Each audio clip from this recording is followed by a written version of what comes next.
कहते हैं कि संतों के पास कृष्ण प्राप्ति का साधन है और जो कोई भी मुस्कुराते रहते हैं। इन सब में छिंदवाड़ा का ग्रुप हमारा बहुत ही सराहनीय कार्य करते हुए 15 लोगों का एक ग्रुप छिंदवाड़ा क्षेत्र से आया है। ऐसे ही हमारे जौहरी परिवार से बस्ती से आए हैं और हमारे बीच पहले यजमान तो हमारे बस्ती से ही आए हैं, उनका स्वागत है। और ये हमारी माता जी बैठी हैं और बाबूजी पीछे बैठे हैं, समधिन जी हैं, उनको भी हार्दिक अभिनंदन ज्ञापित करते हुए इस कथा में हमारे वो एक महाराष्ट्री बैठे हैं टोपी लगाए, वो भी बहुत दिव्य परिवार से हैं। अभी हमारा मिलन हुआ है और ये जो दो परिवार बीच में बैठे हैं, 5 लोग आए हैं, ये भी बहुत हमारे सराहनीय परिवार से हैं। ये ऐसे इतने लोग दूर दूर से आए हैं जिनको भुवनेश्वर वाली माता जी मिल गई और वो ग्रुप मिल गया, सब जगह के लोग आ करके यहाँ विराजमान हुए हैं।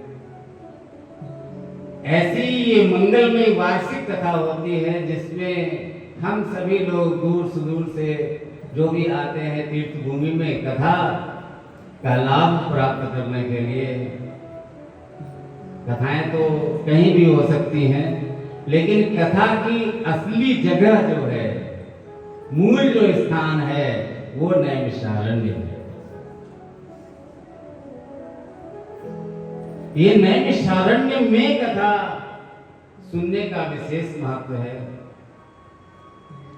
हमारे सभी जितने भी सनातन के ग्रंथ आप पढ़ते हैं उनमें देखते हैं सबसे पहले नैमिषारण्य का वर्णन। कथा में सुनते हैं, बार बार पढ़ते हैं, लेकिन नैमिषारण्य क्या है, नैमिषारण्य की स्थापना कब हुई थी और क्यों हुई थी, इस बात का अगर विचार किया जाए तो कितना महत्वपूर्ण है। ये तीर्थ सतयुग में तीर्थ की महिमा लोगों ने जानी। पहले गुप्त थी, कुछ लोग थे, कुछ ऋषि मुनि थे जो इसको जानते थे, लेकिन इस पवित्र भूमि में ऐसे हम निर्विघ्न तपस्या कर सकते हैं, ये जानने के लिए पितामह ब्रह्मा के पास जाकर उन ऋषियों ने प्रार्थना किया था। प्रार्थना करके और कहा कि हमको तो ऐसी भूमि बता दीजिए जहां हम सभी लोग रह सकें और तपस्या करें, जप करें, हमारे बीच कोई भी विघ्न ना आए। ब्रह्मा जी ने अपने मन के द्वारा एक चक्र को उत्पन्न किया। वो चक्र यहां पर आकर के स्थित हुआ, इस आरण्य में आकर के स्थित हुआ, उसके कारण ही नैमिष यह बना। और आरण्य तो पहले से था, आरण्य पहले से था और नेमि ने आकर के इसको नैमिष कर दिया। दोनों को जोड़ देने से ये नैमिषारण्य बन गया। एतन्मनोमयं चक्रम मया सृष्टं विसिज्यते यत्रासीर्यते नेमिः सदेशः तपसः तद्वनं तेन विख्यातं नैमिषे।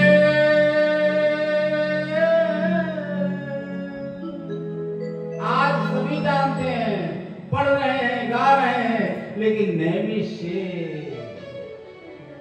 एतन्मनोमयं चक्रं मया सृष्टं विसिज्यते यत्रासीर्यते नेमिः सदेशः तपसः शुभः तद्वनं तेन विख्यातं नैमिषं मुनिपूजितम्।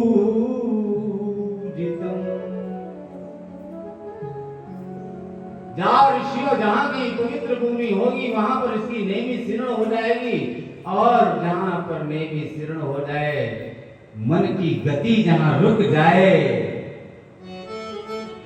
आप 7 दिन में प्रैक्टिकल करना, आपकी भी मन की गति नैमिषारण्य को छोड़कर कहीं नहीं जाएगी।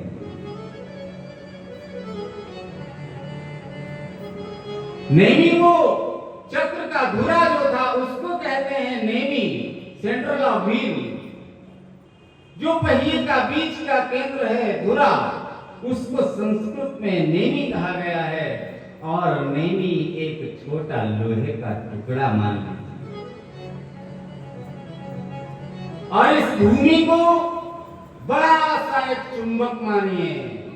छोटे से लोहे के टुकड़े को इस चुंबक रूपी आरण्य ने खींच लिया, और वो खींचा हुआ चला आया। आप सब भी खींचे हुए चले आए हो, बोलो राधे राधे। ऐसी भूमि में वो चक्र आया, उसके आने के कारण बहुत वेग से पृथ्वी पर गिरने से पृथ्वी फट गई, और उसमें से जल का प्रवाह हुआ। जल का जब प्रवाह हुआ तो ये आरण्य की भूमि जो है ये जलमग्न हो रही थी, इसलिए देवी की आराधना किया। वो देवी ललिता बनकर के प्रकट हुई। ललिता पापानम नाशनी रुद्री धारिणी ललिता पुनः तम चक्रम धारयामास चक्र तीर्थ ततो अभवत्। पापों को नाश करने वाली मां ललिता ने प्रकट होकर के चक्र की शिखा को पकड़ करके स्तंभित कर दिया। वही आरण्य नैमिषारण्य हो गया। और इस नैमिषारण्य में इस संस्थान के द्वारा श्रीनाथ जी वल्लभ सेवा संस्थान के द्वारा प्रत्येक वर्ष लाभ पंचमी से और देव उठनी एकादशी तक श्रीमद् भागवत जी का पारायण पाठ हो रहा है। और वो 27 वर्ष से चल रहा है। आज 28वां वर्ष प्रारंभ हो गया। ये 28वां वार्षिक उत्सव है जो नैमिषारण्य में हो रहा है। और इस हो रहे श्रीमद् भागवत ज्ञान यज्ञ महोत्सव में श्रीमद् भागवत की कथा के सबसे पहले महात्म्य की जो कथा लिखी है वो 6 अध्याय में। 6 अध्याय में श्रीमद् भागवत में महात्म्य केवल बताया गया।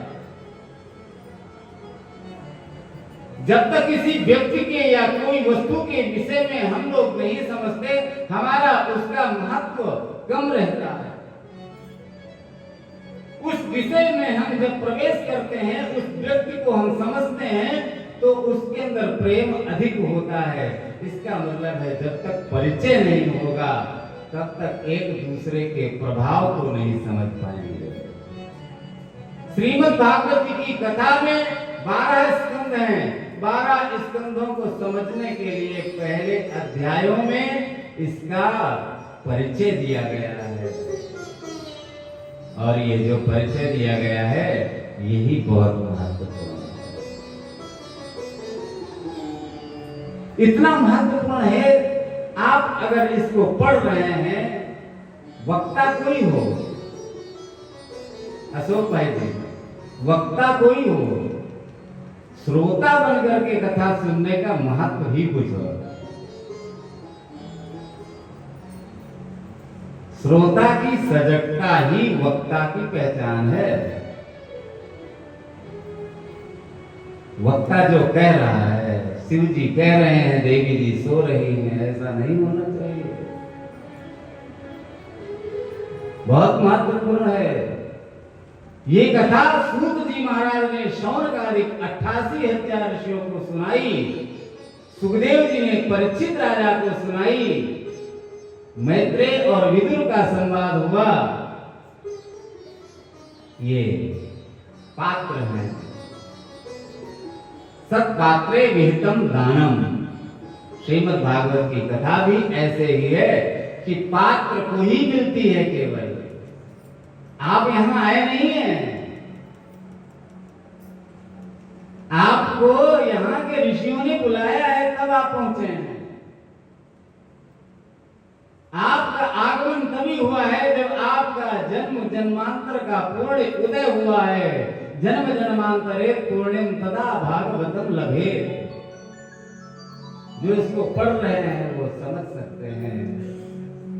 जन्म जन्मांतरे पूर्णिम तदा भागवतम लभे। आपका हमारा जब जन्म जन्मांतर का पूर्ण एक साथ उदित होता है, तब कहीं भागवत जी का सामीप्य मिलता है, और सामीप्य मिल जाए तो उसमें ही भूल जाना चाहिए। श्रीमद् भागवत में पहले अध्याय में पहले श्लोक का पहले अक्षर का श्रीमद् भागवत में महात्म्य के प्रथम स्कंद के स्पर्श को करिए और प्रथम अध्याय को स्पर्श करिए, दोनों का समन्वय करिए तो मंगलाचरण होता है। मंगलाचरण का मतलब है मंगल आचरण। आचरण ही अगर शुद्ध नहीं है तो व्यवहार शुद्ध नहीं होगा, आहार शुद्ध नहीं होगा, जीवन शुद्ध नहीं होगा। इसीलिए कहा गया सबसे पहले हमारे जीवन में एक कोई संत, एक गुरु होना चाहिए। संत होगा, कोई एक ग्रंथ होगा, ग्रंथ होगा तो कोई एक मंत्र होगा, मंत्र होगा तो कोई एक पंथ होगा, और कोई अच्छा पंथ होगा तो हम भगवंत को पालेंगे। सबसे पहले हमारे जीवन में कोई संत होना चाहिए। संत का पहला अक्षर क्या है? सा है ना, सा, संत। और भागवत में पहले श्लोक का जो पहला अक्षर है वो सा है।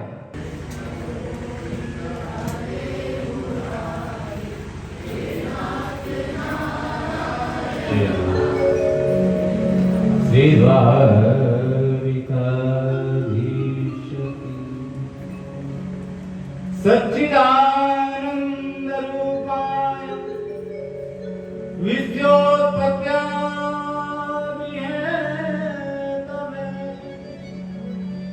तापत्रय विनाशाय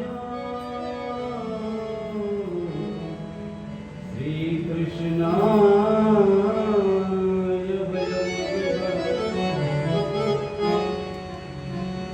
सच्चिदानंद रूपाय विश्वोत्पत्त्यादि हेतवे तापत्रय विनाशाय श्री कृष्णाय वयं नमः। सत्य, चित और आनंद तीनों को एक में मिश्रण कर दीजिए तो सच्चिदानंद होता है। सत्य होना चाहिए चित्त के अंदर, तब आनंद की अनुभूति होती है।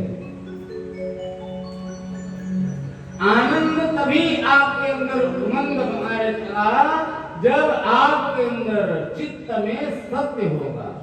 और जहां असत्य होगा, कुछ भी गलत होगा तो आप कांप जाएंगे, अरे ये तो गलत है, भले हो जाए लेकिन एक बार आएगा जरूर। इसीलिए इसको सबसे पहले गुरुदेव भगवान ने जो कहा, सच्चिदानंद रूपाय विश्वोत्पत्त्यादि हेतवे तापत्रय विनाशाय श्री कृष्णाय वयं। ये हमारे पूरी विश्व की रचना करने का हेतु अगर कोई है तो वो पूर्ण पुरुषोत्तम नारायण जो है वो है, लेकिन उसका नाम सच्चिदानंद कह करके जो संबोधित किया, वो गुरुदेव भगवान कहते हैं कि ये सत्य और चिद आनंद का मिश्रण है। ऐसे भगवान को बारंबार हम सब प्रणाम करते हैं, बार बार कहते सच्चिदानंद भगवान की, लेकिन है कौन? करता क्या है? करता तो ये है कि हमारे जो अंदर ताप है, त्रिताप, तीनों प्रकार के ताप जो है उन तापों का शमन करता है। वो ऐसा है परमेश्वर, वो ऐसा है ठाकुर, वो ऐसा है गोविंद। ऐसे गोविंद को कृष्ण कह करके सबसे पहले संबोधित किया। और भगवान श्री वेदव्यास जी लिख रहे हैं कि हम सबकी ओर से ऐसे भगवान को प्रणाम करते हैं। श्री कृष्णाय वयम नमः। हम सबकी ओर से ऐसे भगवान को प्रणाम करते हैं। तो ऐसी ये मंगलमयी कथा का जहां से श्री गणेश हुआ है, उस कथा स्थल में आए हैं हम सभी लोग। आइए 2 मिनट हरि नाम संकीर्तन हो जाए, उसके बाद हम सब कथा में प्रवेश करते हैं। बोलो राधे राधे।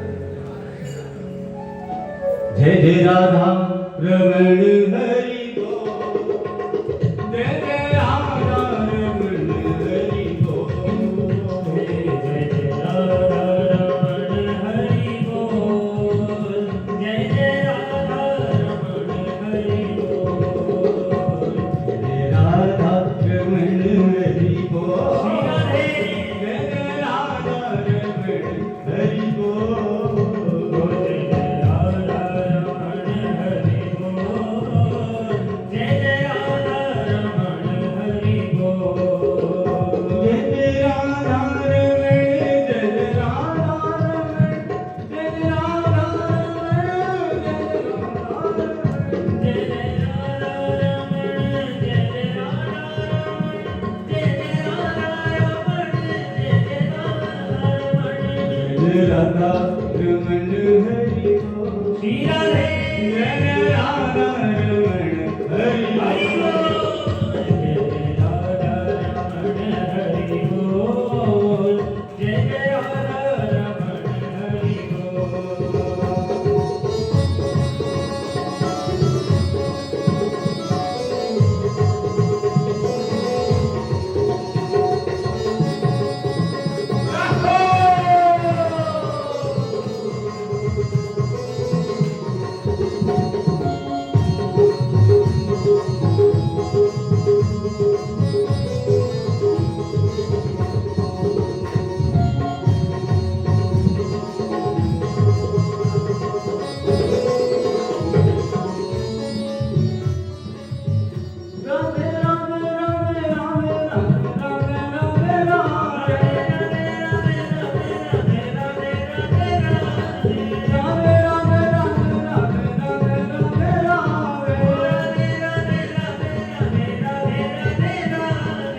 राधे राधे राधे राधे राधे राधे राधे राधे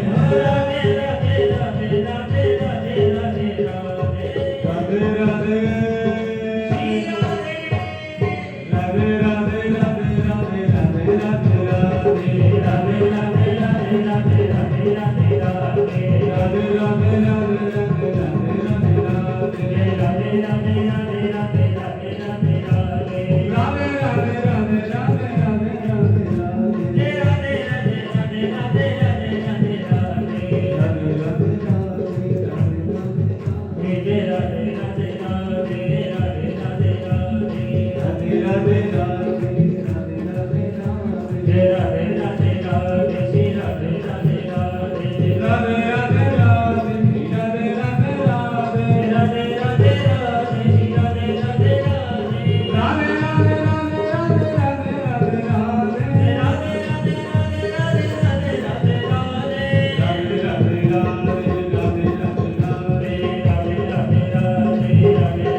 कृष्ण प्राप्तिकरं सस्वत् साधनं तत्तदाधुना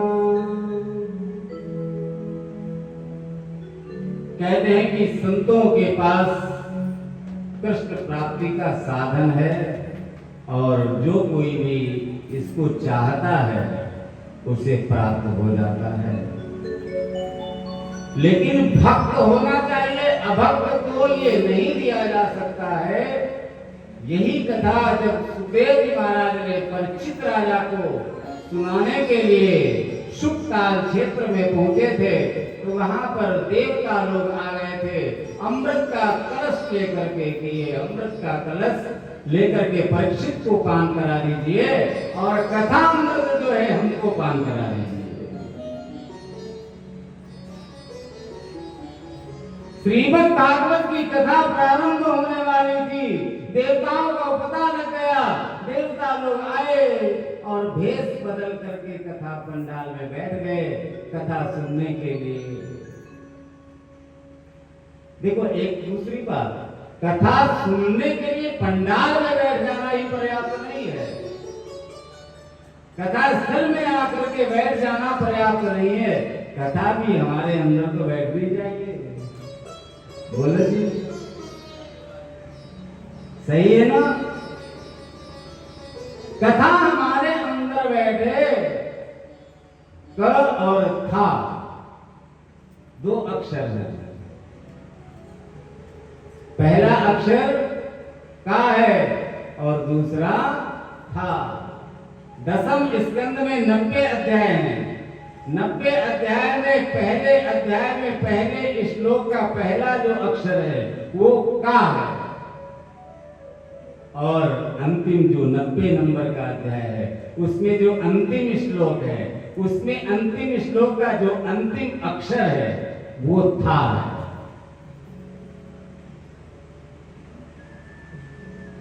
यही कथा है।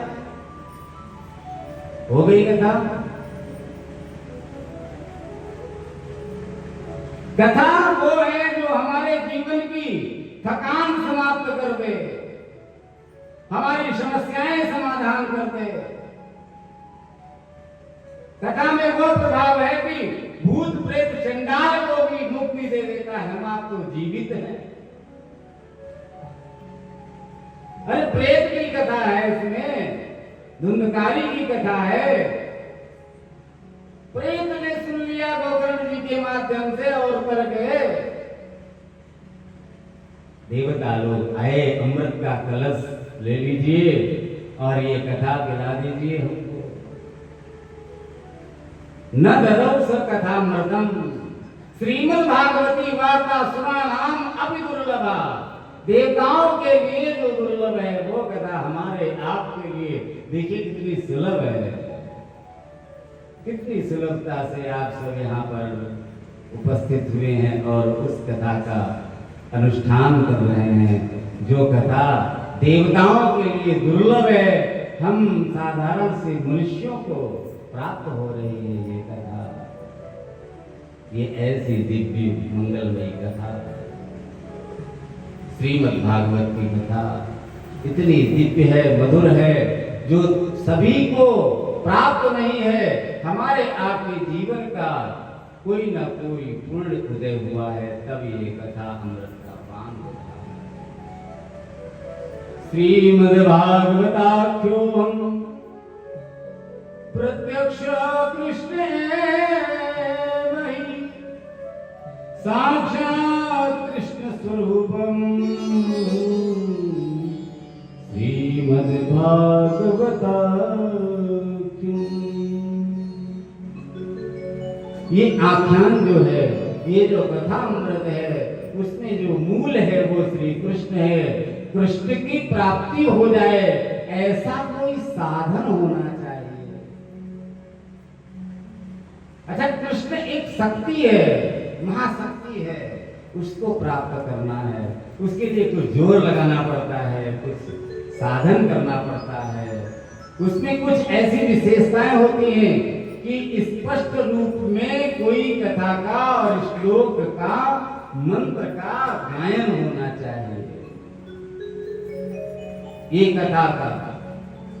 और दूसरी बात है कि श्रीमद् भागवत कथा में ज्ञान होना चाहिए। एक अच्छा स्थान हो जहां दिव्य कथा गाई जा रही हो और एक दिव्य श्रोता बन करके कथा को सुना जाए, तब जाकर के चौथी बात है कि हमारी आपकी ध्यान की गति बड़ी हो जाएगी, एकाग्र होकर के उसको सुनना।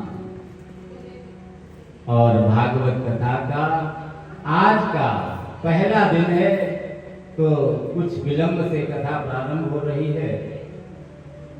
तो ये कथा में सबसे मुख्य जो बात है आज के लिए, वो कथा में आपके कान होने चाहिए। बोलो राधे राधे। ऐसे नहीं, जरा जोर से बोलना पड़ेगा। हाँ, वहां तक तो आवाज आए, जहाँ सिद्धि पे लोग आए, हो क्या हो रहा है इधर में, चकाचक है कि नहीं? हाँ, तो कथा में हमारे आपके जब कान होंगे तो ये कथा हमारे आपके कान के माध्यम से पी जाएगी। और बाकी जो रस होते हैं पेड़, वो मुंह के रास्ते से पिए जाते हैं। लेकिन जो कथा है, ये कथा कान के रास्ते से पी जाएगी।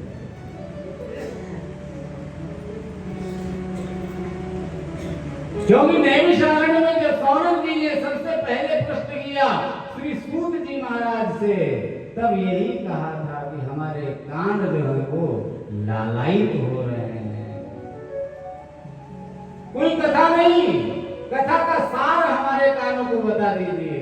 कथा सारम नमकरण रसायनम अज्ञानध्वंस विध्वंस कोटि सूर्य समप्रभ सूताख्या ही कथा सारम मम कर्ण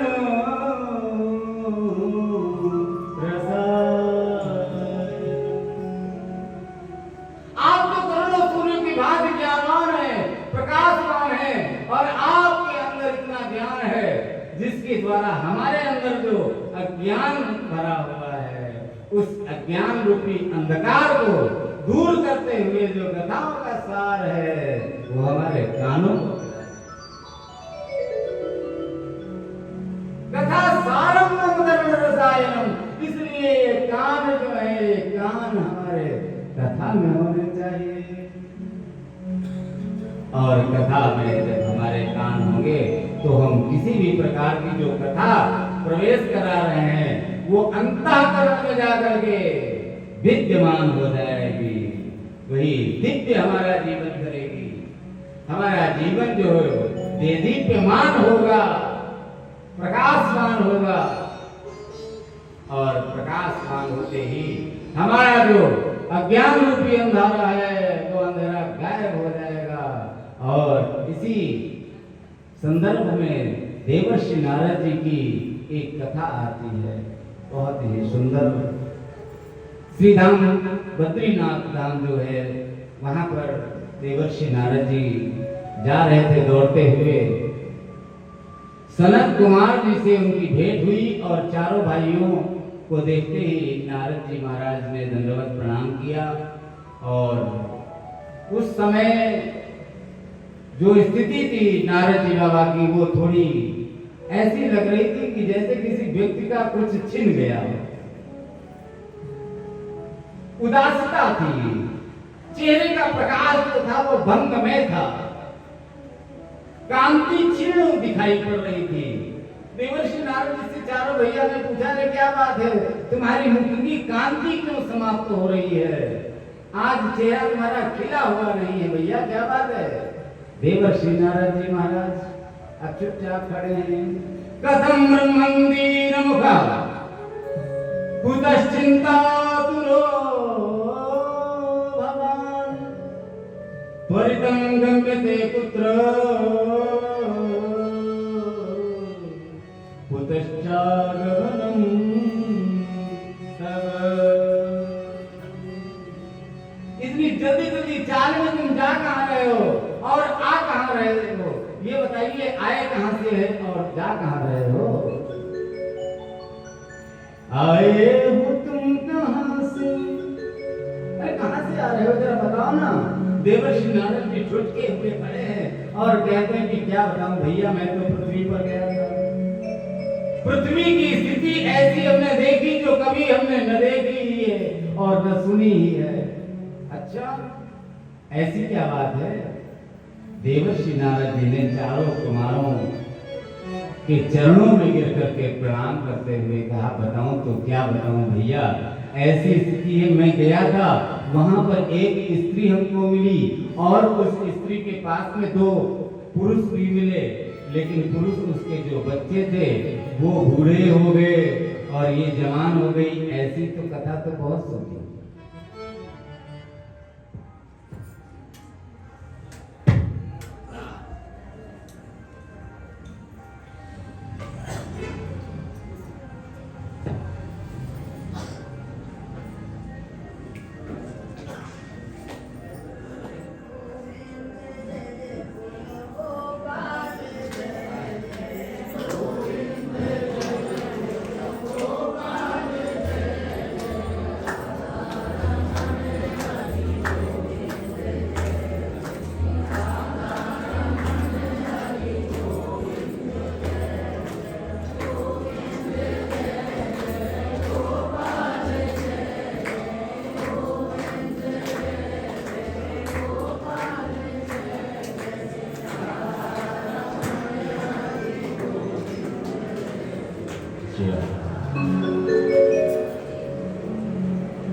चारों भाइयों को देवर्षि नारद जी ने बताया कि मैं पृथ्वी पर गया था, पृथ्वी पर हमने ऐसी अचंभित देखी कथा जो उल्टी है, समझ में नहीं आती है। बच्चे लोग जवान हो और माँ बूढ़ी हो, ठीक है, लेकिन यहाँ तो उल्टा हो रहा है। यहाँ माँ जवान हो रही, बच्चे बूढ़े हो रहे हैं। अच्छा, क्या हुआ? बोले कि मैं गया था पृथ्वी पर भ्रमण करते हुए, वहां पर मैंने सबको देखा झूठ बोल रहे हैं, कोई सत्य बोलता ही नहीं है। कलयुग ने ऐसा बिगाड़ दिया है कि सत्य को कोई पहचान ही नहीं रहा है, सब असत्य बोल रहे हैं। अच्छा, फिर क्या हुआ? बोले आगे ये हुआ कि हमारे सामने एक महिला रो रही थी और मैं उसके सामने से निकल रहा था। उसने देख करके हमें अपनी ओर बुलाया और कहा यहाँ आओ, यहाँ आओ, और हमको संबोधित करके साधु, उसने कहा भो भो साधो क्षणम तिष्ठ मत चिंताम अपिनाशयो, हमारे पास क्षण भर के लिए रुक जाइए, हमारा कल्याण हो जाएगा। तो मैं उसके पास रुक गया। उसने अपना परिचय दिया कि ये हमारे दोनों बेटे हैं, ज्ञान और वैराग्य इनका नाम है, और मैं भक्ति देवी हूँ। अहम भक्ति ऋतिख्यातो इमो में तनयो मतो ज्ञान नामानयो, ये दोनों ज्ञान और वैराग्य हैं। लेकिन ये वृंदावन के संसर्ग से हम जो हैं वो जवान हैं, बुरी हैं, और ये अब कष्ट यही है, समस्या इस बात की है कि माँ बूढ़ी हो, बच्चे जवान हो, लेकिन ये उल्टा हो गया। कलयुग का ऐसा प्रभाव हो गया है, क्या करना चाहिए? उसके लिए आप ही कोई उपाय बताइए। नारद जी ने वेद मंत्र पढ़ा, शास्त्र सुनाए, गीता को बार-बार सुनाया, गीता पाठे मुर्मु बारंबार सुनाया, लेकिन ये दोनों जगते थे और फिर सो जाते थे, जगते थे फिर सो जाते थे, बार-बार ऐसी प्रक्रिया हो रही थी। मैं कुछ समझ नहीं पाया, इसलिए भैया आप ही कोई उपाय बताओ। बोले हम क्या बताएं, तुमने तो जड़ को ही सुना दिया, अब उसकी जो रस की धारा है अगर वो कही जाए तो फिर अवश्य हो सकता है। कैसे क्या हो? बोले सत्कर्म करिए कुछ ऐसा कि उसको भागवत की कथा सुना दी जाए। कैसे सुनाया जाए? तो फिर उपाय किया गया और कहते हैं कि वो मूर्छित लोग जो हैं उनके लिए कथा की गई। किसी के लिए कथा करना, किसी के लिए कथा कराना ये और विशेष बात है। किसी के लिए पोथी बैठाना, बरेली वाली माता जी, नीलम जी, किसी के लिए निमित्त बनाना, ये आपके लिए विशेष 2 वर्षों से आप निमित्त बने हैं। राधेश्याम अग्रवाल जी, आप निमित्त बने हैं इस आयोजन को करने के लिए। इसकी शोभा है आप। धनवान होना अलग बात है, लेकिन धन का सही सदुपयोग करते रहना ये बहुत बड़ी बात है।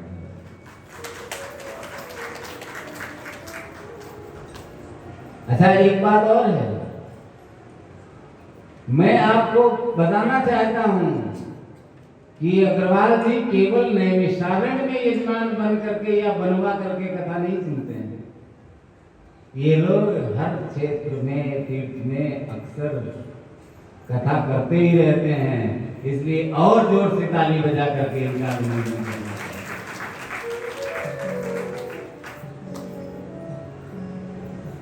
देवर्षि नारद जी को निमित्त बनाया और चारों भाइयों ने जाकर के कथा सुनाई है।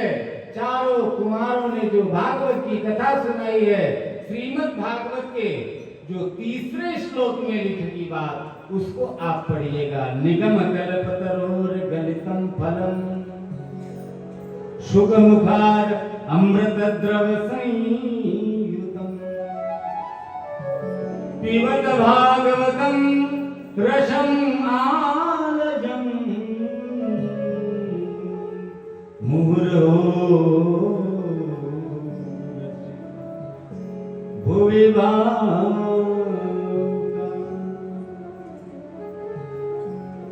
वेद जो है ये कल्पतरु वृक्ष की जड़ है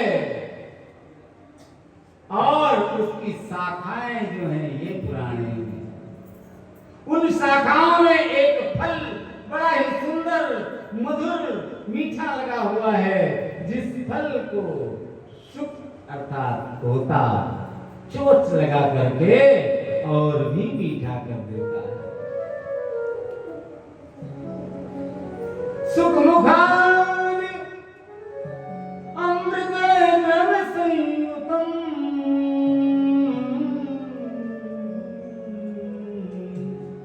पिबत भागवतम। ये भागवत रूपी रस है, ये खाने वाला नहीं है, पीने वाला है। ये फल का जो रस है ये इतना सुंदर है।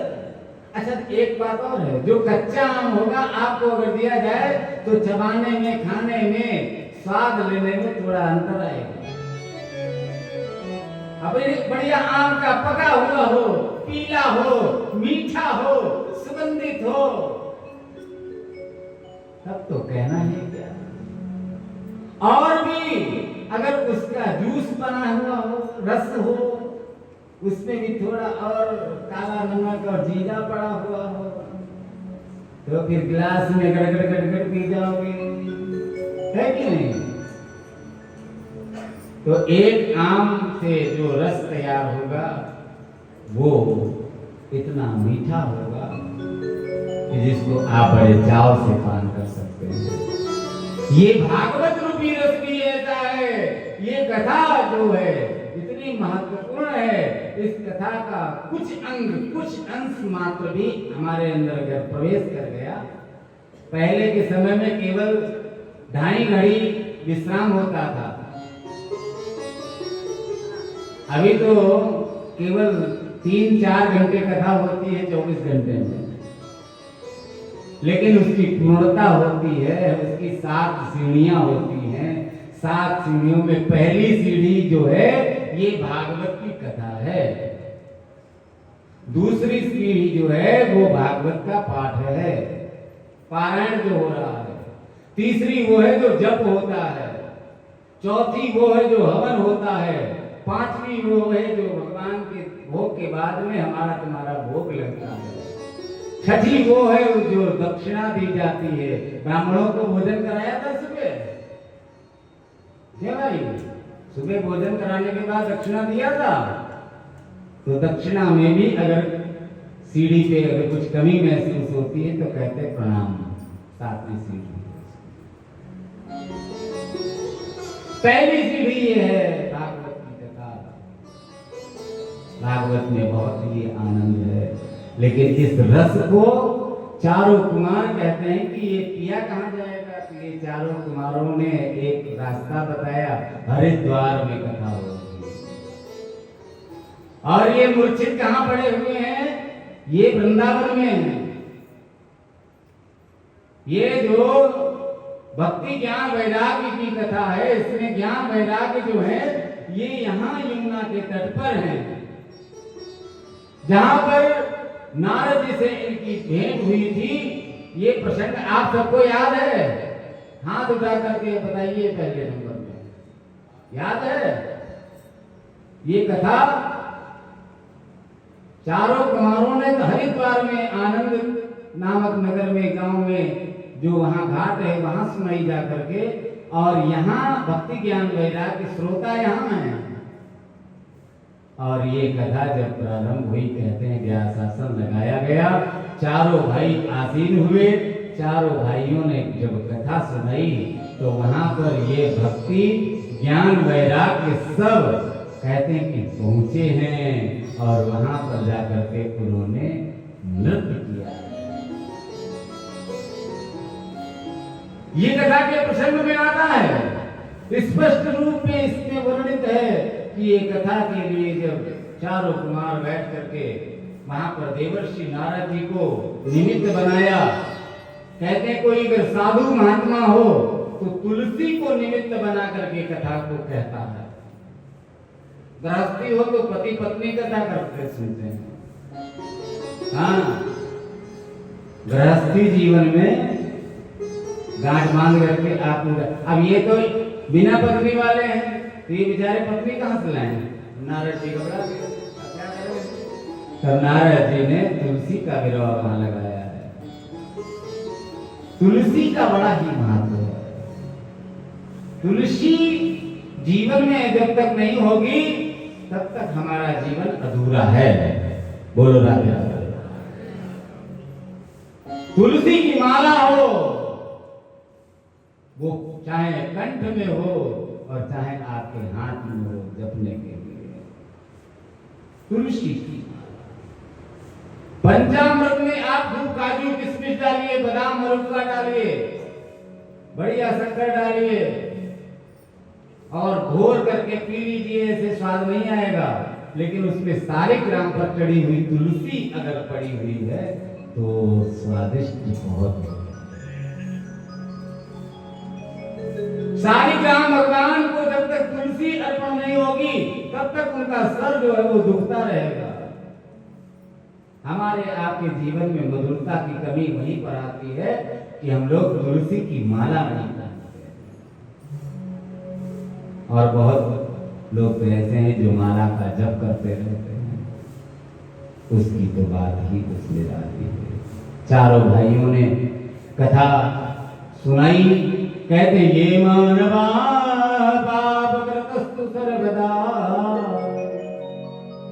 सदा दुराचार रता विमानिना क्रोधा विदग्धा कुटिलश्चकामिनः सप्ताहयज्ञे नकलो। ये भागवत की कथा सप्ताह की कथा होती है। कोई भी मनुष्य अगर पापी भी है तो भी अगर कथा अगर सुन लिया है तो उसका बहुत ही जीवन सुमधुर हो सकता है। कोई पापी हो, कोई दुराचारी हो, कहते कि बड़े से बड़े दुराचारी भी कर जाएंगे, कोई भी काम होगा आपका बन जाएगा। देखो ये ज्ञान और वैराग्य की मुक्ति के लिए कथा हरिद्वार में गाई गई, और चारों कुमारों की कथा को सुनने वाले देवर्षि नारद जी हुए। उनके सुनने के प्रभाव से ये यहाँ पर उठ करके खड़े हो गए और दौड़े तो कृष्ण कृष्ण कृष्ण कृष्ण कृष्ण कृष्ण कहते हुए जा रहे हैं। पहुंच गए वहां पर, और वहां पर जाकर के सब जो कथा हो रही है उसको छिप करके मानो आनंदित हो गए। और आनंदित जब हो जाता है कोई व्यक्ति तब उठ करके नाचने लगता है। जब तक आनंद नहीं आता है तब तक कोई 10 रुपया नहीं लुटाता। और जब लड़के की शादी होती तो बैंड बाजा जब बजता है तब 100 की 500 की नोट निकाल करके सड़क पर फेंक देते हैं। बोलो भैया, सब लोग जग रहे हो? हम ये जरूर पूछेंगे भैया 7 दिन में अगर सो गए तो समझ लेना। बोलो राधे राधे। श्री कृष्ण गोविंद हरे मुरारी हे नाथ नारायण वासुदेव। श्री कृष्ण गोविंद हरे मुरारी हे नाथ नारायण वासुदेव। हे नाथ नारायण वासुदेव। हे नाथ नारायण वासुदेव। हो हे नाथ नारायण वासुदेव।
लागे रस से बड़ी राधा रानी लागे लागे मने कारो कारो जमुना जी रो पानी लागे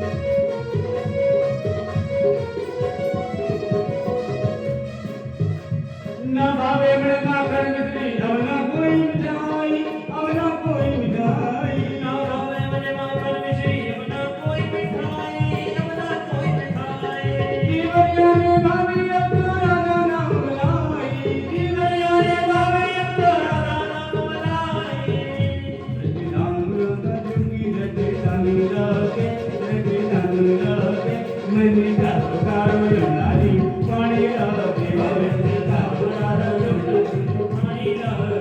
मैंने कारो कारो यमुनारी लो पानी लागे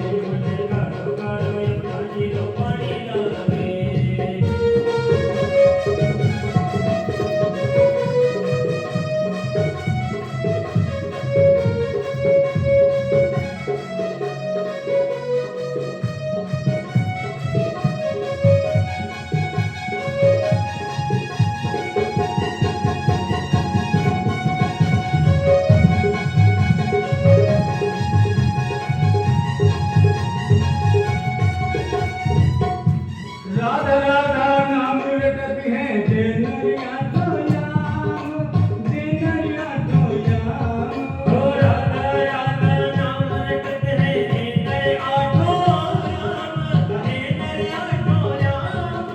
तिनकी बाधा दूर करती है राधा राधा नाम राधा राधा नाम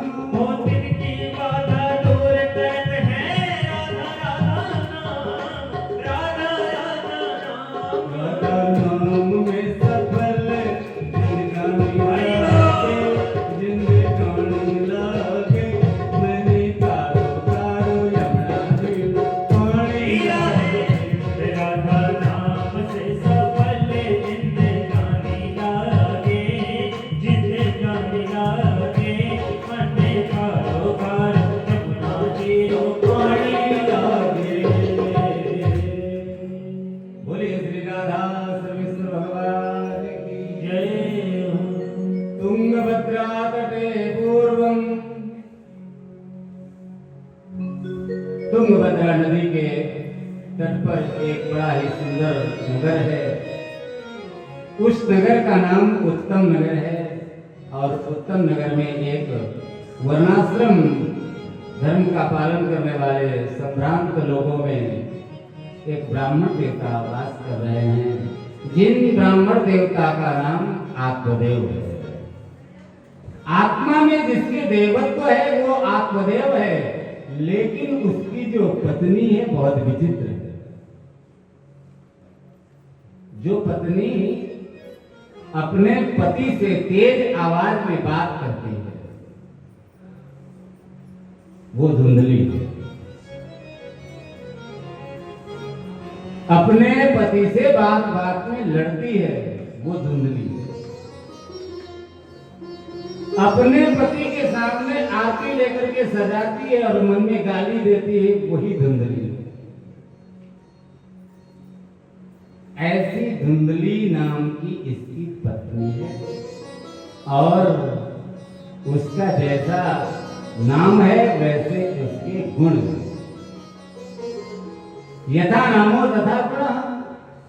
जिसका जो नाम होता है उस नाम के प्रभाव से उसका असर जरूर होता है। भले वो पूनम हो, भले वो भानु,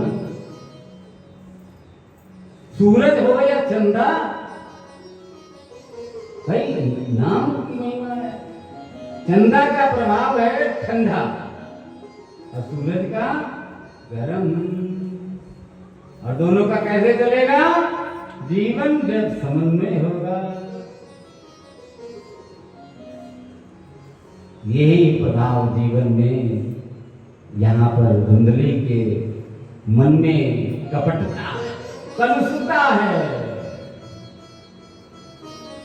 जहाँ कपट है, जहाँ मन निर्मल नहीं है, वहाँ भगवान नहीं रह सकते। निर्मल मन जन सो मोहि पावा, मोहि कपट छल छिद्र न भावा।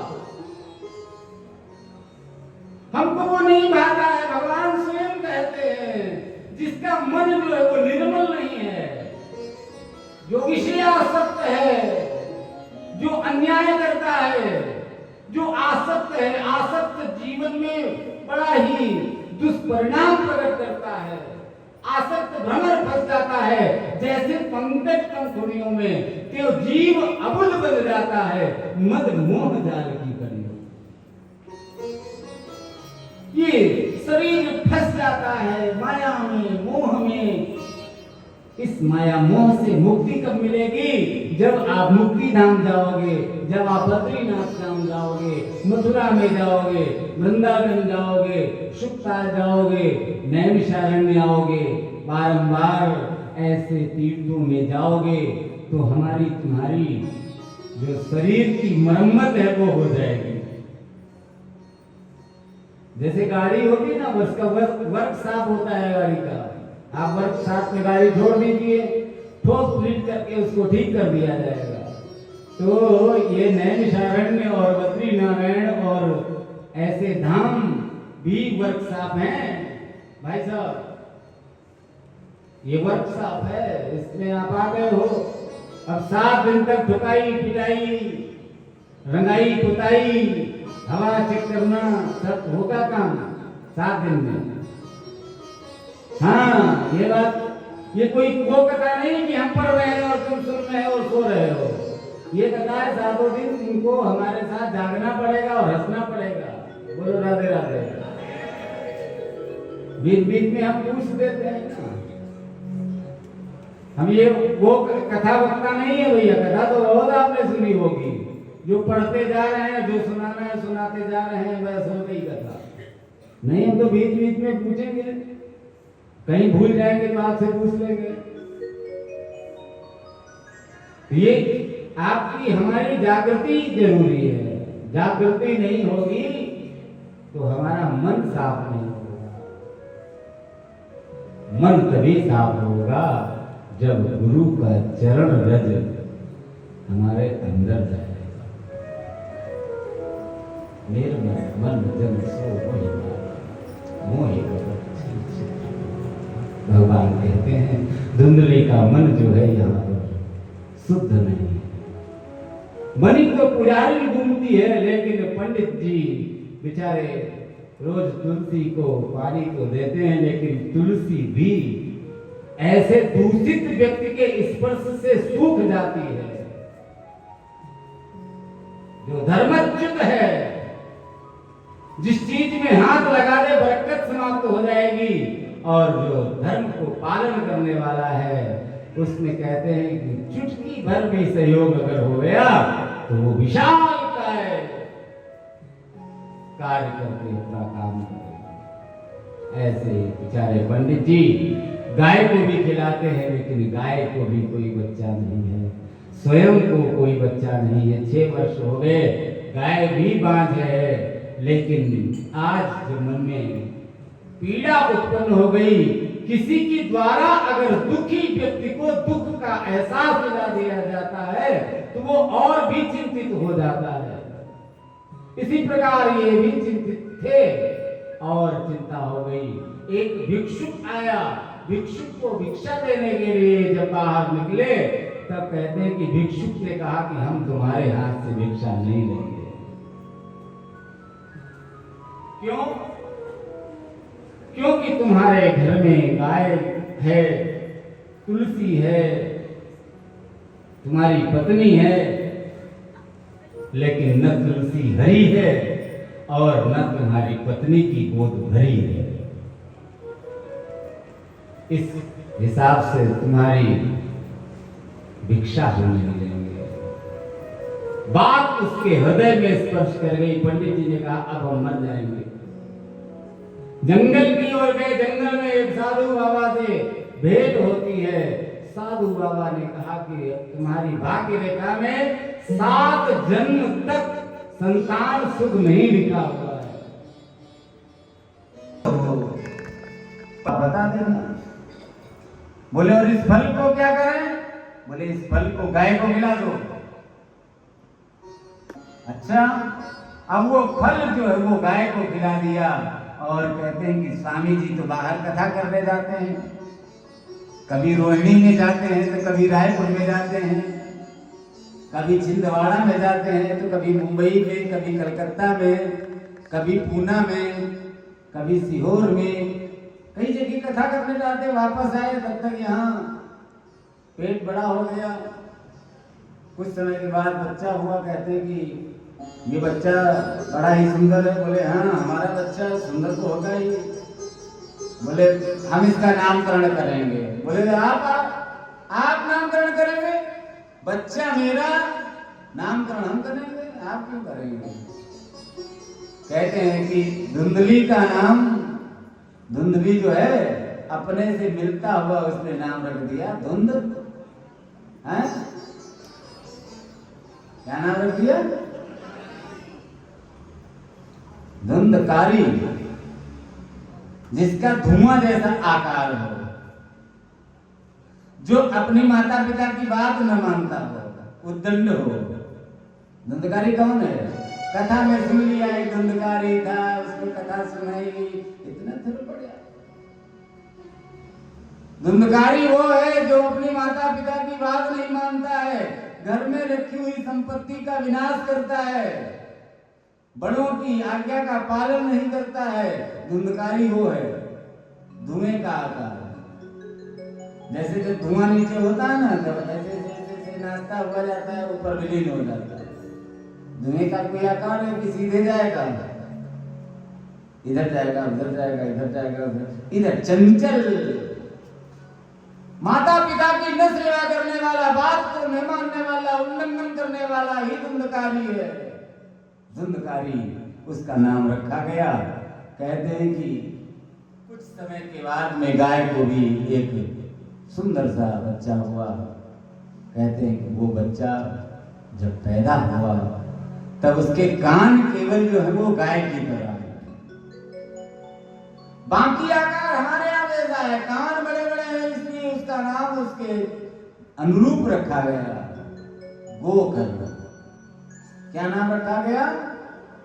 गोकर्ण। गो माने गाय, और गो माने इंद्री भी होता है। गाय के जैसे उसके कान है, पवित्र है कान। गोकर्ण पंडितो ज्ञानी धुंधकारी की महाखला।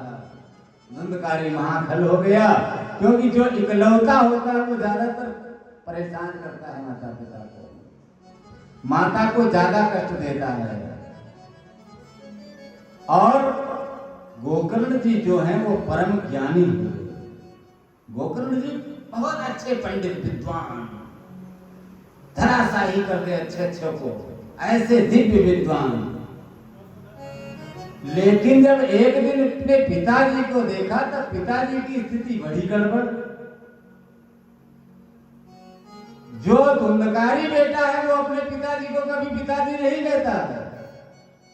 कुछ बच्चे होते हैं अपने पिताजी को पिताजी नहीं कहते, पापा डैडी नहीं बोलते, कुछ ऐसे अनाप शनाप बोलते हैं और तेज बोलते हैं।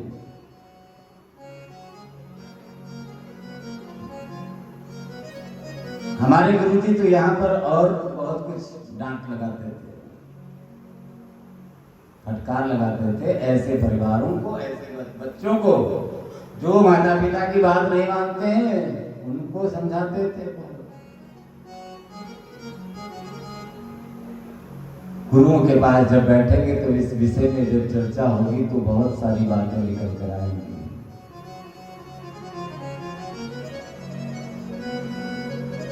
और जो गाय से पैदा हुआ है वो बच्चा गोकर्ण अपने पूज्य पिताजी को पिताजी कहता है। पिताजी, क्या बात है। पिताजी की आंखों में आंसू आ गए। जो आज्ञाकारी बालक होता है इशारे के द्वारा ही समझ जाता है कि पिता को ये चाहिए, पिता को ये चाहिए। जैसे पिता को पता चलता है कि बच्चे को अब ये चाहिए, बच्चे को अब ये चाहिए, ऐसे ही आज्ञाकारी जो बालक होते हैं उनको पता चलता है। इस गोकर्ण जी ने बहुत सुंदर बात कही है अपने पिताजी से, पिताजी संबोधित कर करके, तो उनकी आंखें नम हो गई। देहस्तिमांसरुधिरे अभिमतिं त्यजन्तुं जायासुता दिशु सदा वमकान्दिमुञ्च अस्यारिसं जगदिदं क्षणभङ्ग निष्ठं वैराग्यरागरसिको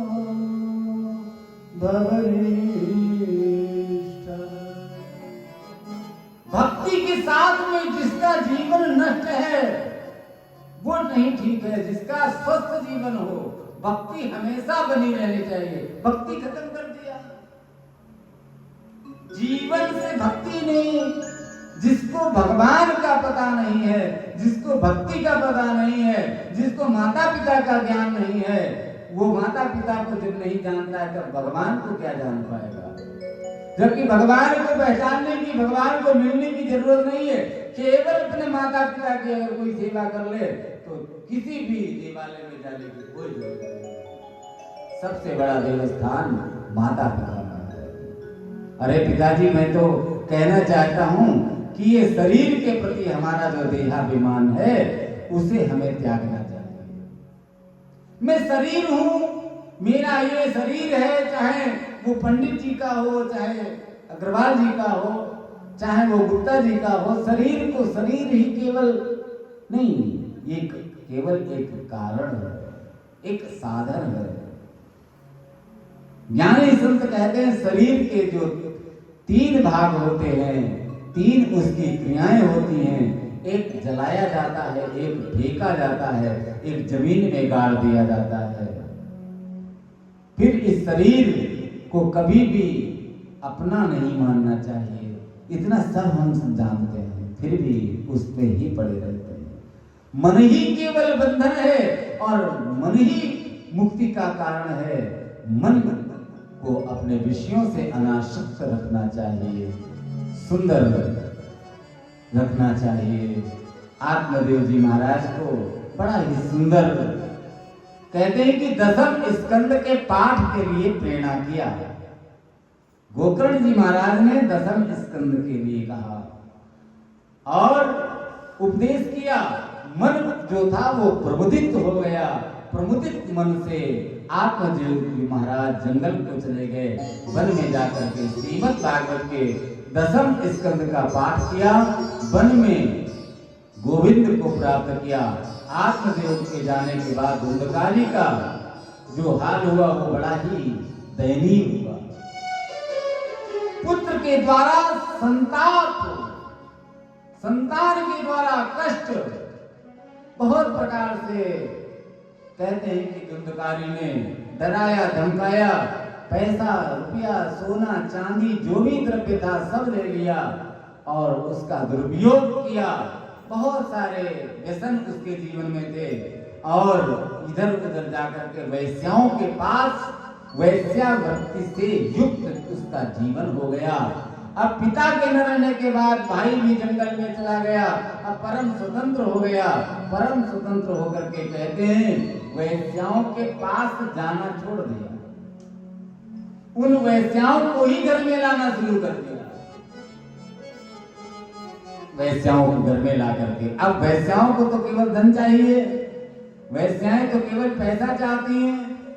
इसके पास पैसा नहीं है, ये चोरी करने लगा, चोरी डाका डालने लगा। एक दिन राजा के घर से चोरी करके आया और उन वैश्याओं ने देखा ये तो धन राजा का है। अब क्या करें? बोले अब इसको ही मार दो। अगर ये धन और पकड़ा गया ये साथ में तो हम सब कैद में जाएंगे। इसलिए सब वैश्याओं ने मिल करके उसको ही मार दिया।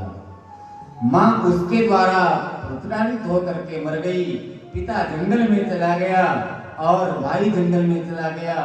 ये धुंधकारी कितना आदताई हुआ जो अपना जीवन शुद्ध न कर सका, ऐसे ही वो मर गया। कहते हैं ऐसे लोग ही प्रेत हो जाते हैं। जो भगवान का भजन ना करे और भगवान की सेवा ना करे, जो भक्तों की सेवा ना करे, जो आवश्यकता वाली चीज ना दे सके, कहते हैं कि उसका जीवन व्यर्थ है। यहाँ पर गोकर्ण जी महाराज जंगल में ही रुक गए। जंगल में जब रुके तब वहां जंगल में रात्रि जब हो गई, तब रात्रि में वही धुआं का आकार गोकर्ण जी के सामने नाचने लगा। सर इधर से इधर और इधर से इधर जा रहा है। बार बार ये प्रक्रिया हो रही है। गोकर्ण जी महाराज ने कमंडल से जल को लिया और जल का छींटा जोर से उसके ऊपर मारा। अब मंत्र नहीं बोलेंगे, नहीं तो इसमें रिकॉर्ड हो जाएगा। हाँ, गोकर्ण जी महाराज ने मंत्र, भूत भाग गया। असली में सामने भाई खड़ा हो गया। अहम भ्राता त्वदीयोऽस्मि धुंधकारी नामतः स्वकीये नैव दोषेण ब्रह्मत्वं नाशितं मया। मैं आपका भाई हूं, धुंधकारी मेरा नाम है और मैंने सत्कर्म नहीं किया, दुष्कर्म किया है। उसके ही प्रभाव से मैं ब्राह्मण योनि को होकर के भी प्रेत बन गया। अहम भ्राता त्वदीयोऽस्मि, मैं आपका भाई हूं। अपने भाई की इस योनि से मुक्ति का कोई उपाय तो करो, ये तो आपका कर्तव्य है। बोले हमने सुना था कि आपकी मृत्यु हो गई भैया, लेकिन उसी के कारण हमने गया श्राद्ध किया, कई जगह पिंडदान किया। बोले आप एक दो बार नहीं 100 बार भी करोगे पिंडदान, फिर भी नहीं मैं करूंगा। बोले क्यों? क्योंकि हमने इतने जघन्य अपराध किए हैं। जो जितना बड़े पद पर होता है वो चुपके से गलत काम कर लेता है और कहता है हम तो बहुत अच्छे हैं। अच्छे का ढींगा है। जब तक सत्य नहीं होगा, सत्यम परम धीमहि। श्रीमद् भागवत में 3 बार सत्य का प्रयोग विशेष रूप में भगवान के लिए किया गया है। भगवान की जो वंदना की गई है उसमें परम सत्य की वंदना की गई है। श्रीमद् भागवत के प्रथम स्कंद का प्रथम अध्याय में प्रथम जो श्लोक है उसकी जो अंतिम कड़ी है उसमें भी परम सत्य की वंदना की गई है। मध्य में भी भगवान जब गर्भ से प्रस्तुत हुए हैं उस समय भी सत्य की वंदना की गई है। और श्रीमद् भागवत के 12वें स्कंद में 13वें अध्याय में जो परम सत्य का स्मरण किया गया है अंतिम श्लोक में आप पढ़ेंगे, वहां पर भी भवे भवे यथा भक्ति पादयोस्तव जायते यथा गुरु सुदेवेश नाथस्तम यो यथा प्रभो नाम संकीर्तनम यस्यो सर्व पाप प्रणाशनम प्रणामो संकीर्तनम तम नमामि हरम परम हरिम परम। तो ये परम सत्य है, सत्य की वंदना किया। कहते हैं कि आज गोकर्ण जी महाराज ने उसके उपाय के लिए परम सत्य की आराधना किया। बोले भैया हम तुम्हारे लिए करेंगे, लेकिन सुबह जब हो जाए हम नारायण से पूछ लेंगे। नारायण अगर कह देंगे तो तुमको अवश्य मुक्त कर देंगे, और नारायण अगर नहीं कहेंगे तो हम आपको मुक्त नहीं करेंगे। ब्राह्मण देवता के पास एक शक्ति होती है। सूर्य नारायण को जब अर्घ देता है ब्राह्मण, प्रातः काल में अमृत बेला में जब सूर्य को अर्घ दिया, कहते हैं ओम घड़ी सूर्याय नमः। सूर्य को अर्घ दिया, सूर्य नारायण प्रत्यक्ष प्रकट हो गए। सूर्य नारायण ने बताया कि सप्ताह का वाचन करो, इसको मुक्ति अवश्य मिल जाएगी।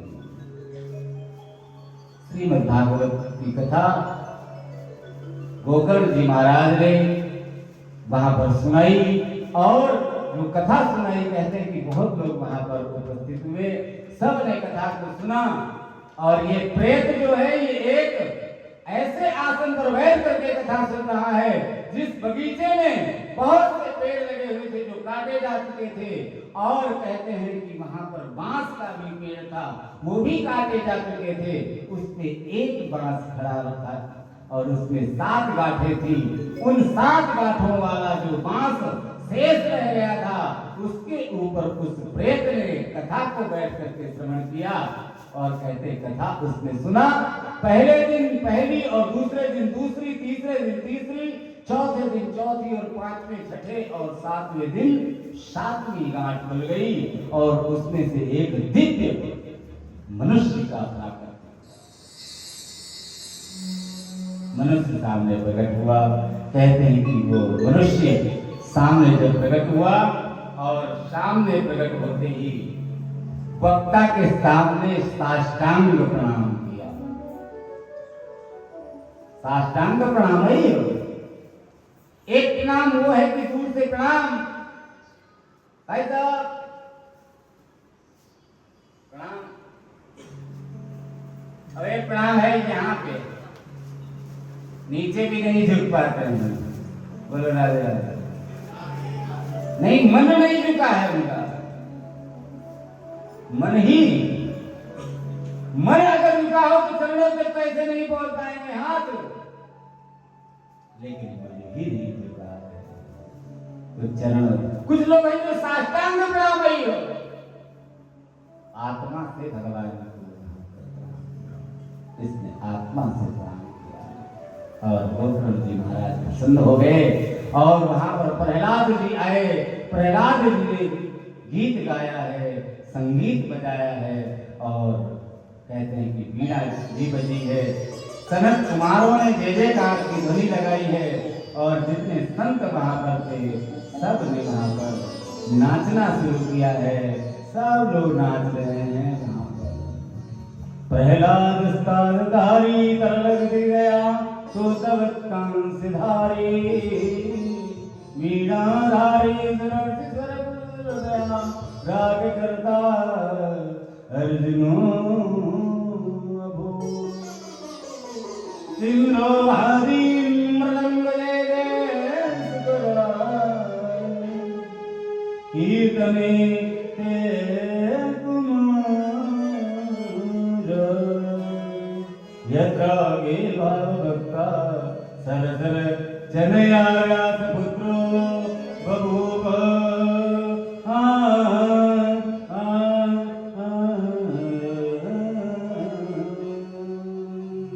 जय जय राधा रमण हरि को, जय जय राधा रमण हरि को, जय जय राधा रमण हरि को, जय जय राधा रमण हरि को, जय जय राधा रमण हरि को, हरि को, जय जय राधा रमण हरि को, जय जय राधा रमण हरि को, जय जय राधा रमण हरि को। बोलो हरि बोल हरि बोल हरि हरि बोल, हरि बोल हरि बोल हरि हरि बोल, हरि बोल हरि बोल हरि हरि हरि बोल, हरि बोल हरि बोल हरि हरि हरि बोल। जय राधा रमण श्री राधे, जय राधा रमण हरि बोल, ओ जय जय राधा रमण हरि बोल, जय जय राधा रमण हरि बोल। तन मेरा बोले राधे कृष्णा, मन मेरा बोले राधे कृष्णा, मन मेरा बोले राधे कृष्णा, मन मेरा बोले राधे कृष्णा, तन मेरा बोले राधे कृष्णा, कृष्णा, मन मेरा बोले राधे ओ कृष्णा, मन मेरा बोले राधे कृष्णा, मन मेरा बोले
गिरिराज धरण प्रभु तुम्हारी शरण, गिरिराज धरण प्रभु तुम्हारी शरण, गिरिराज धरण प्रभु तुम्हारी शरण, ओ गिरिराज धरण प्रभु तुम्हारी शरण, प्रभु तुम्हारी शरण, श्री जी तुम्हारी शरण, ओ प्रभु तुम्हारी शरण, श्री तुम्हारी शरण, गिरिराज धरण प्रभु तुम्हारी शरण, ओ गिरिराज धरण प्रभु तुम्हारी शरण, गिरिराज धरण प्रभु तुम्हारी शरण, ओ गिरिराज धरण प्रभु तुम्हारी शरण, प्रभु तुम्हारी शरण में आया हूँ, श्री जी तुम्हारी शरण में आया हूँ, प्रभु तुम्हारी शरण, श्री जी तुम्हारी शरण, प्रभु तुम्हारी शरण, श्री तुम्हारी शरण, ओ पल पल माया जाल बिछाया,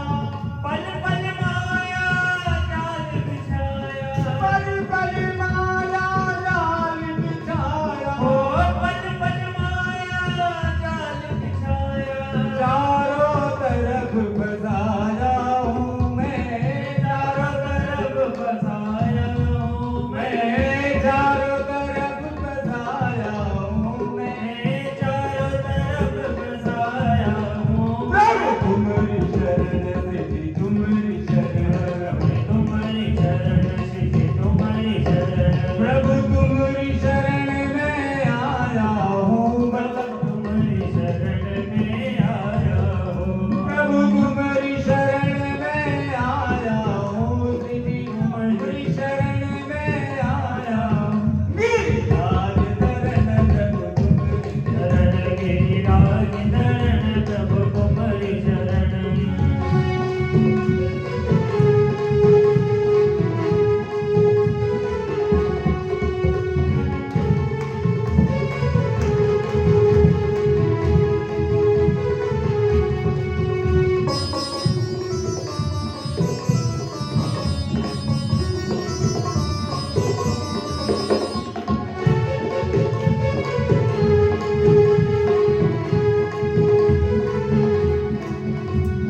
हम जल लहरी नदियों गहरी, हम जल लहरी नदियों गहरी, हम जल लहरी नदियाँ गहरी, मन जल लहरी नदियाँ गहरी, भव जल लहरी नदियाँ गहरी, भव जल लहरी नदियाँ गहरी, करम नवैन बहाया हूँ प्रभु, कर मन वेद बहाया हूँ प्रभु, करम नवैन बहाया हूँ प्रभु, कर मन वेद बहाया हूँ प्रभु तुम्हारी शरण, प्रभु तुम्हारी शरण, प्रभु तुम्हारी शरण, श्री तुम्हारी शरण, गिरिराज धरण प्रभु तुम्हारी शरण, गिरिराज धरण प्रभु तुम्हारी शरण, गिरिराज धरण श्री तुम्हारी शरण, ओ गिरिराज धरण श्री तुम्हारी शरण, प्रभु तुम्हारी शरण, प्रभु तुम्हारी शरण, ओ प्रभु तुम्हारी शरण, प्रभु तुम्हारी शरण, प्रभु तुम्हारी शरण, श्री तुम्हारी शरण, ओ प्रभु तुम्हारी शरण, श्री तुम्हारी शरण, राधे श्याम श्याम श्याम, राधे श्याम श्याम श्याम, राधे श्याम श्याम श्याम, राधे श्याम श्याम श्याम, राधे श्याम श्याम श्याम, राधे श्याम श्याम श्याम, ओ राधे श्याम श्याम श्याम, राधे श्याम श्याम श्याम, सीता राम राम राम, सीता राम राम ओ राम, सीता राम राम राम, सीता राम राम राम, राधे श्याम श्याम श्याम, राधे श्याम श्याम श्याम, राधे श्याम श्याम श्याम, राधे श्याम श्याम, ओ राधे श्याम राधे श्याम, राधे श्याम श्याम श्याम, राधे श्याम राधे श्याम, राधे श्याम श्याम श्याम, राम राम राम, सीता राम राम राम, सीता राम राम राम, सीता राम राम ओ राम, सीता राम राम राम, सीता राम राम राम, सीता राम राम राम, सीता राम राम राम,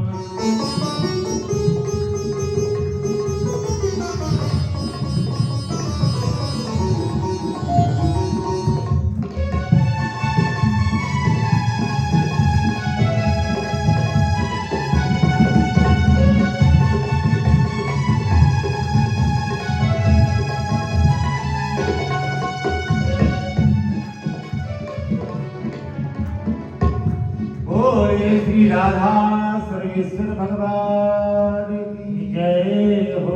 कृष्ण कन्हैया लाल की जय हो। बहुत ही सुंदर दिव्य झांकी का दर्शन हुआ। सभी श्रोताओं ने कहा कि ये भेद क्यों हुआ। कथा सबने सुनी और विमान एक आया। कथा का प्रभाव इतना था कि उस प्रभाव के द्वारा कहते हैं कि वहां पर जो एक विमान उतरा, सभी श्रोता लोग कहने लगे कि कथा तो हमने भी सुनी, हमको भी विमान मिलना चाहिए। लेकिन भैया कहते हैं कि विमान में बैठे हुए पार्षदों ने कहा कि ये कथा का भेदभाव नहीं है। फिर बोले ये श्रवण भेद है।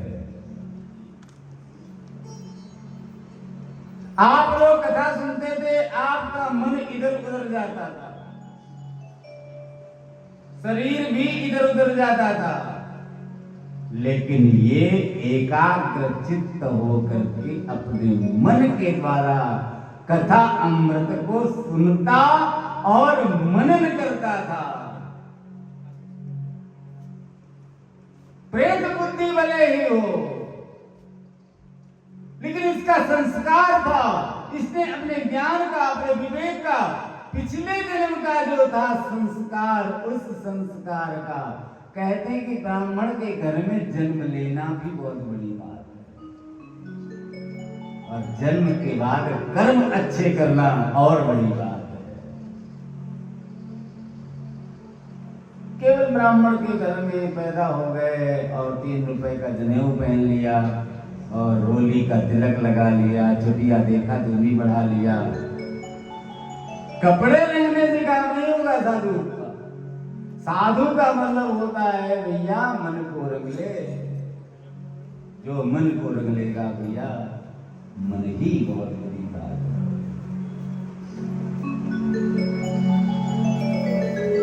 सुखदेव जी महाराज इस समय पधारे हैं कथा सुनाने के लिए।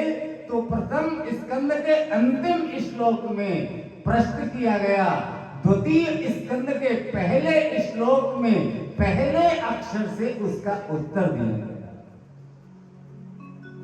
श्रीमद् भागवत की कथा आप पढ़िए, उसमें वरीयारे सते प्रश्न।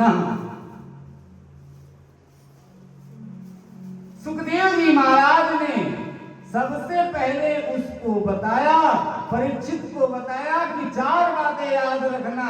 जीवन में 4 बातें अगर आ गई तो 4 अक्षर से बना हुआ भाग व और ता समझ पाएंगे। भाग व और ता को समझना ही, 4 श्लोकों को समझना ही 18,000 श्लोकों तक की यात्रा को पूरी करता है। पहले जो भागवत के 4 अक्षर हैं, भांति सर्वाणि शास्त्राणि गीतम तम नारदादि वसंति त्रैलोक्य मध्येतु तत्वार्थम उपब्रह्म है। यही भागवत है। भा का तात्पर्य यही है कि हमको भा जाए। उस ग्रंथ का नाम भा है। जो ग्रंथ गाया जाए उस ग्रंथ का नाम गा है। जो हमारे जिज्ञा पर, हमारे मन में, हमारे शरीर में वास कर जाए वही तो वाह है। और जिसका तत्व हमको समझ में आ जाए वही तो ता है। यही तो भागवत है। 4 श्लोक महर्षि वेदव्यास जी को नारद जी ने प्रदान किया। जिन 4 श्लोकों को प्रदान किया उसमें पहले श्लोक का जो पहला अक्षर है वो आ है। अहमेवास्मेवाग्रे नान्य सत् सत् परम पश्चादहं यदेतच्च योगशिष्ये स्फोत्म्यान् ऋतेतं यत् प्रतीयेतो न प्रतीयेत्यात्मनि तद् विद्यां यथा भासो यथा आभासो यथा तमः यथा महन्ति भूतानि भूते सुश्चावचे सनु प्रविष्टान्य प्रविष्टानि तथा तेस्व न तेस्वहम् एतावदेव जिज्ञास्यम् तत्त्व जिज्ञासनात्मना अन्वय व्यतिरेकाभ्याम यतस्या सर्वत्र सर्वदा। यही चतुश्लोकी भागवत है। इन 4 श्लोकों को अगर हम समझ गए तो हम 18,000 श्लोकों को समझ सकते हैं। जिस समय इसकी रचना हुई और इसको उपदेश देने के लिए सुखदेव और सूत जी को पढ़ाया गया, उस समय भी इसको विशेष पदार्थ मान करके, विशेष रस मान करके, विशेष वस्तु मान करके, जैसे हमारी आपकी संतति होती है उसको हम आप विशेष वस्तु देते हैं। घर, प्रॉपर्टी, बंगला सब हम अपने बच्चे को देते हैं विशेष। बाकी बहुत सी चीजें हैं सभी को दे देते हैं। ऐसे ही पुराने जो हैं सब दे दिया। सर्वशास्त्रम विशारदम सूतम, सूत जी को सभी शास्त्र से विशारद करा दिया। लेकिन जो भागवत रूपी ग्रंथ है वो अपने बेटे सुखदेव को बताया। सुखदेव जी ने परीक्षित राजा को जब ये कथा सुनाई, परीक्षित राजा ने प्रश्न किया। प्रश्न के बाद जब उत्तर दिया, उत्तर में सुखदेव जी ने कहा, जितासनो जितश्वासो जित संगो जितेंद्रिया। 4 चीजें याद रखिए, जितश्वासो और जित आसनो। आसन पे एक बैठो और श्वास को जीतो। सबसे पहले तो आसन को जीतना पड़ेगा। जितासनो जित श्वासो जित संगो जितेंद्रिया। इंद्रियों को जीतना पड़ेगा, संग को जीतना पड़ेगा, श्वास को जीतना पड़ेगा, आसन को जीतना पड़ेगा। जो आसन को जीतेगा, रासन को जीतेगा, वही शासन करेगा। आसन को पहले समझना पड़ेगा। इंग्लिश में सन को सूरज और सन को बेटा भी कहते हैं।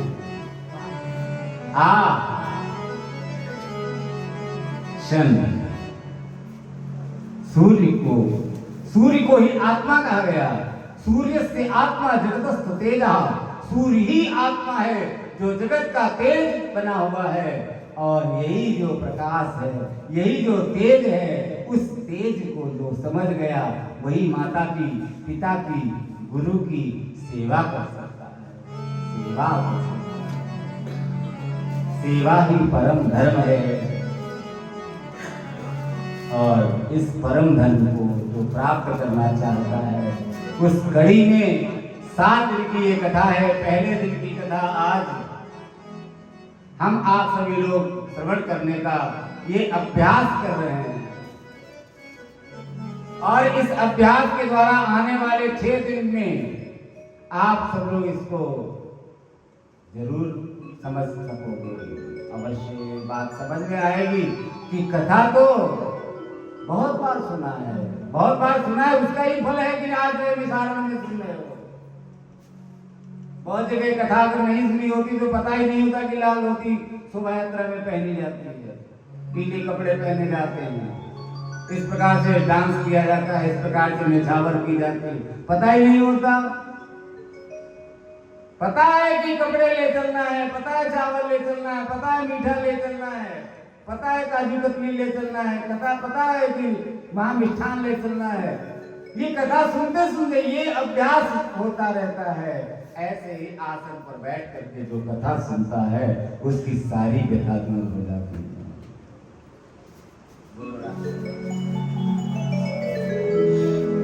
तो परम मंगल की कथा, परम भागवत की कथा, कल की कथा हम आप सभी लोग भगवान की मंगलमय कथा को श्रवण करेंगे। आज का ये समय का सत्र जो है यहाँ पर विश्राम की स्थिति में पहुँच रहे हैं हम आप। अभी आरती होने वाली है, आरती होगी, उसके बाद में आप सभी लोग जो वैष्णव बाहर से आए हैं, दूर सुदूर से पधारे हैं, वो सब सुविधा युक्त रह करके अपने जीवन की यात्रा में भोजन और भजन का अवश्य ध्यान रखना। तो भजन आपका चलता रहेगा, भोजन भले कम हो लेकिन भजन ज्यादा हो। भोजन ज्यादा होगा तो नींद ज्यादा आएगी।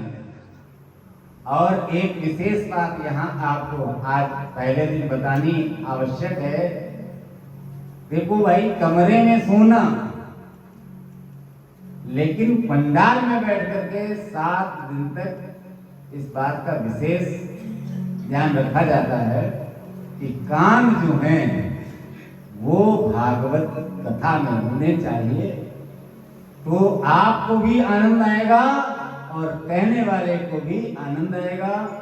इस प्रकार से संयोजन होना चाहिए और विगत वर्षों से हो रहा है, इसीलिए पहले दिन आपको ये हम बताना चाहते हैं। और हमारे सभी जो भी भाई बंधु बैठे हुए सभी लोग, कथा के बाद प्रसाद वितरण होगा और उसके बाद में दिव्य भोजन प्रसादी तैयार है।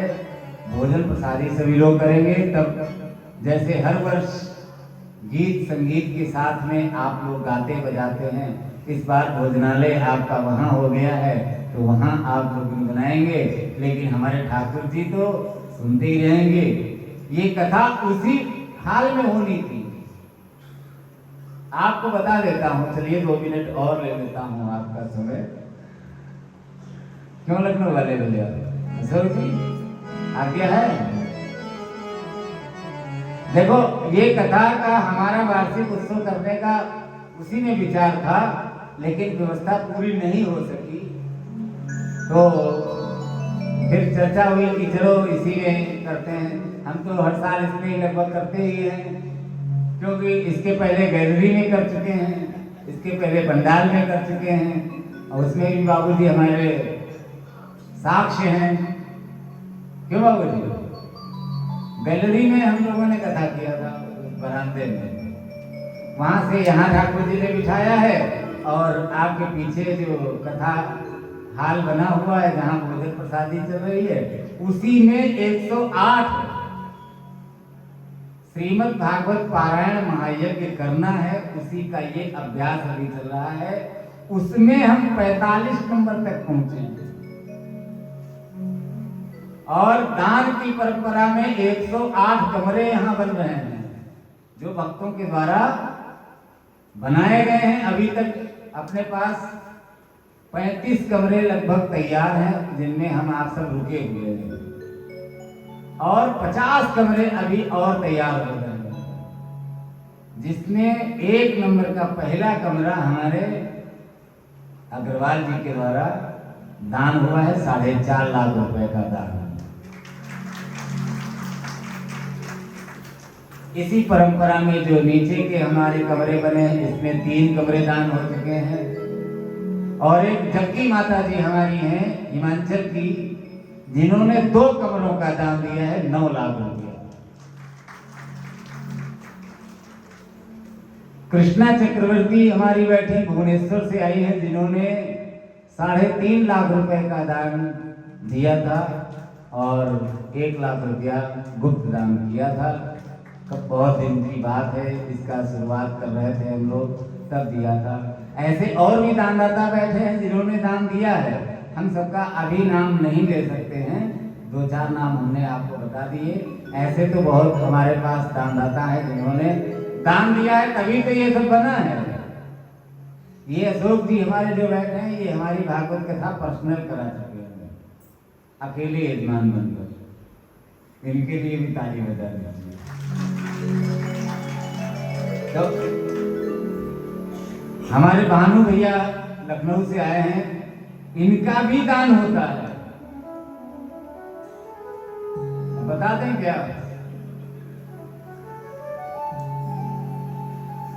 अरे गुप्त दान किया है अभी, मतलब बहुत दान कर चुके हैं। कई चीजें हमारे पास हैं मंदिर में जो इनके द्वारा यहाँ पर हैं। और जहाँ बैठे हो यहाँ भी बहुत ऐसे दानदाता बैठे हुए हैं जिन्होंने बहुत से दान किए हैं। तो ये दान की महिमा बहुत ज़्यादा है यहाँ की। यहाँ पर दधीच ऋषि ने अपनी अस्थियों का दान किया है, ये समझ लीजिए। द वेरी इंपॉर्टेंट, बहुत आवश्यक। दातव्य वित्तीय दानम दीयते अनुकालने देशे काले च पात्रे च तद्दानम सात्विकम संसार।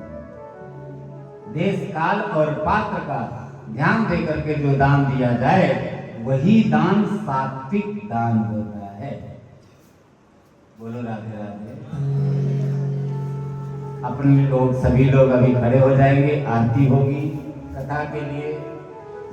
सभी लोग आरती करेंगे और प्रधान यजमान के रूप में प्रतिष्ठित हमारे श्री विष्णु जी गुप्ता और उनकी सपत्नी और हमारे बस्ती वाले बड़े भैया और कहाँ के ये बने तीसरे वाले, अरे वो बाबूजी बैठे हैं उधर, आप भी आ जाइए और बाकी आती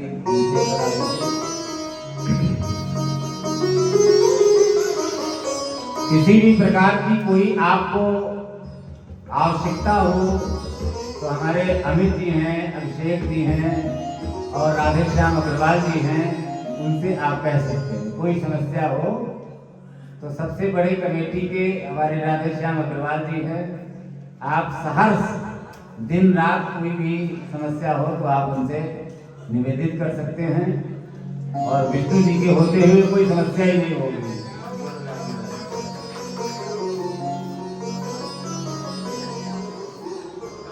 आओ मेरे साथी,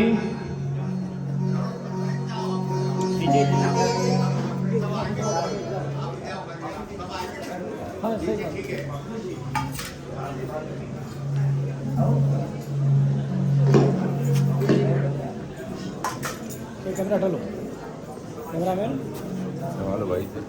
श्रीमद् भागवत भगवान की है आरती, पापियों को पाप से है तारती। श्री भागवत भगवान की है आरती, पापियों को पाप से है तारती।